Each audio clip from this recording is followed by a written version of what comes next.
Bonjour Cyril. Bonjour Ariane. Vous allez bien? Très bien. Alors Cyril Isaac Sibyl, il est député. Il est député de Sainte-Foy, Oulin. De l'Ouest, moi je me définis comme député de l'Ouest de la métropole. D'accord. C'est-à-dire que ça va de Tassin, Francheville, Sainte-Foy, Oulin, Pierre-Bénite, Irénie, Charly et Vernaison. C'est la verdure.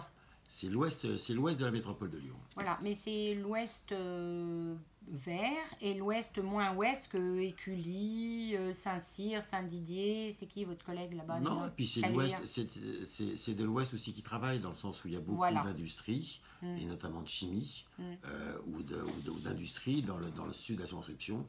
C'est-à-dire effectivement, on a l'intérêt d'avoir des communes avec un cadre de vie agréable, mais en même temps des communes qui travaillent.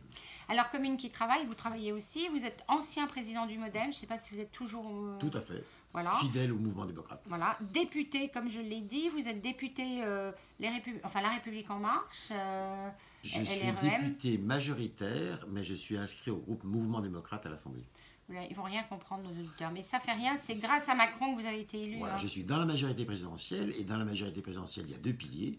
Il y a un pilier qui est la République En Marche, et un deuxième pilier qui est le mouvement démocrate. Ah, vous n'êtes pas tout à fait dans la République En Marche, là. On est deux frères. D'accord. Deux frères, deux piliers qui soutiennent le président. D'accord, donc vous pouvez le soutenir, mais vous pouvez aussi crier que vous n'avez pas envie de le soutenir. Non, on le soutient et on est fidèle et loyal. Donc fidèle à tout prix. Alors on va dire fidèle parce que effectivement, comme je l'ai dit en début d'émission, vous avez été élu sous cette étiquette-là. Vous n'êtes pas un perdreau de l'année, puisque vous avez une longue carrière politique derrière vous, toujours dans le même réseau, sillage. Fidèle, je suis un centriste. Voilà. Je suis un centriste. Voilà.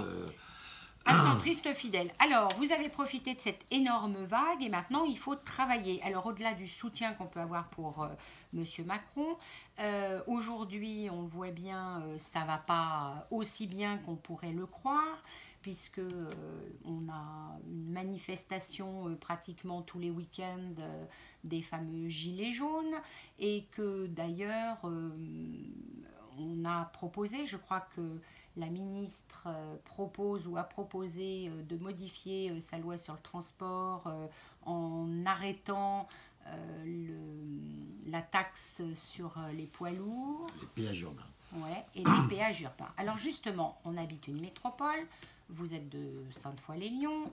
Le péage urbain, ou quand on dit on va arrêter sous la pression, c'est quoi ça? Alors d'abord, pourquoi est-ce que je disais que j'étais fidèle? C'est que j'ai été élu.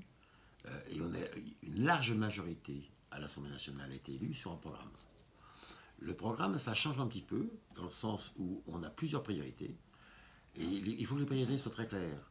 La priorité, d'abord, c'est l'emploi. La première injustice, c'est l'emploi. Et donc, on a fait, sitôt arrivé, donc on ne chôme pas. Et c'est vrai que depuis 18 mois, on fait réforme sur réforme. Pourquoi? Parce que depuis 20 ou 30 ans, beaucoup de choses... Les choses n'étaient pas faites. Monsieur le député. Et donc c'est pour ça que depuis 18 mois, on est à la tâche. On a travaillé par rapport au travail, par rapport à l'emploi, par rapport à la formation. Bon, et alors maintenant, par rapport au pouvoir d'achat. Ici, on a des députés qui viennent, vous n'êtes pas le premier, qui ont chacune une spécialité. On en reviendra très vite à la vôtre, qui est la santé. Mais vraiment, j'aimerais avoir votre avis sur cette histoire de péage urbain. Alors, on est en toute franchise, on n'est pas à l'Assemblée nationale, on va vous écouter évidemment, mais cet abandon-là, est-ce que ça vous pose un problème? Je ne parle pas du programme d'Emmanuel Macron qui prévoyait les péages urbains. Alors, là actuellement, vous êtes en train d'évoquer la loi sur la mobilité qui va être présentée donc au mois de janvier ou février à l'Assemblée nationale. Voilà.